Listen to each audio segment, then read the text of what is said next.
Hello friends, welcome to metro story. Yes, நம்ம Mahanadhi serial hero Vijay sir, அதாவது Saminathan sir வந்து Malaysia போயிருந்தார் இல்லைங்களா. ஸோ அவருடைய ஈவெண்ட்டெல்லாம் முடிச்சுட்டு ஆஸ் ஆஃப் நோ வந்து இறங்கிட்டாருங்க களத்தில். எஸ், அவர் வந்து வந்துட்டார். ஆக்சுவலாக லிவினும் அவரும் வந்து இருக்கிறாங்க. ஆக்சுவலி நம்ம விஜய் சார் வந்து பார்த்திங்கன்னா, அதாவது சாமி சார் பார்த்திங்கன்னா அங்கே வந்து என்ஜாய் பண்ணார் இல்லைங்களா. பயங்கர என்ஜாய்மெண்ட்டு, ஆட்டம் பாட்டம் கொண்டாட்டம் தான். பட் அதெல்லாம் எதுவுமே பண்ணாத மாதிரி, நான் மலேசியாவே போகாத மாதிரி இங்கே வந்து சைலண்ட்டாக உட்காந்துருக்காருங்க பெட்டில்.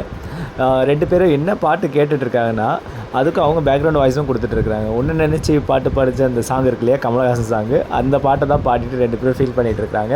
அந்த சாங்கில் இருக்கக்கூடிய என்ஜாய்மெண்ட்டை ஃபீல் பண்ணிகிட்ருக்காங்க. எஸ், ஆக்சுவலாக நம்ம சாமி சார், அதாவது விஜய் சார் வந்து பார்த்திங்கன்னா அந்த காஸ்டியூம்ஸ் அதுக்கெலாம் மலேசியாவில் போட்டிருந்தா இல்லையா, சேம் காஸ்டியூம்ஸில் தான் வந்து அவர் ரீச் ஆகிருக்காரு. ஜஸ்ட் நோ ரீச் ஆகிட்டு இருப்பார், ரிலாக்ஸ் பண்ணுறாங்க. சாங் கேட்டு தான் ரிலாக்ஸ் பண்ணிகிட்ருக்காங்க. மேபி அப்கமிங்கில் வந்து இப்போ ஷூட்டிங் ஸ்பாட் வேறு ஸ்டார்ட் பண்ணிட்டாங்க இல்லையா. ஸோ அதுக்காக உடனே அவரும் ரீச் ஆகிருப்பார்னு நினைக்கிறேன். ஸோ இவங்களுடைய சீன்ஸ் எல்லாமே இப்போ வந்து வருது, அதுக்கு சகல சீன்ஸ் வருது இல்லைங்களா. ஸோ அதனால் எல்லாருமே கோஆர்டினேட் பண்ணி ஒரு இடத்துல ஸ்டே பண்ணியிருக்காங்க. ஸோ அந்த இடத்த தான் இப்போ நான் உங்களுக்கு கிளிப்ஸாக வந்து கொடுத்துருக்குறேன். இதாங்க ஆஸ் ஆஃப் நோ நம்மளுடைய விஜயோட அப்டேட்டு. சரிங்களா. இதுக்கு மேலே தொடர்ந்து கண்டிப்பாக பிடிஎஸ் வந்துடும். ஏன்னா ஷூட்டிங்ஸ் உடனே யாரெல்லாம் கிளிப்ஸை நம்ம கொடுப்பாங்க. ஸோ நம்ம மெட்ரோ ஸ்டோரி தொடர்ந்து சப்ஸ்கிரைப் பண்ணுங்கள், ஷேர் பண்ணுங்கள், லைக் பண்ணுங்கள், கமெண்ட் பண்ணுங்கள். இது போன்ற அப்டேட்டட் உங்களுக்கு கண்டினியூஸாக நான் கொடுத்துட்டே இருக்கேன். சரிங்களா. Okay friends, thank you.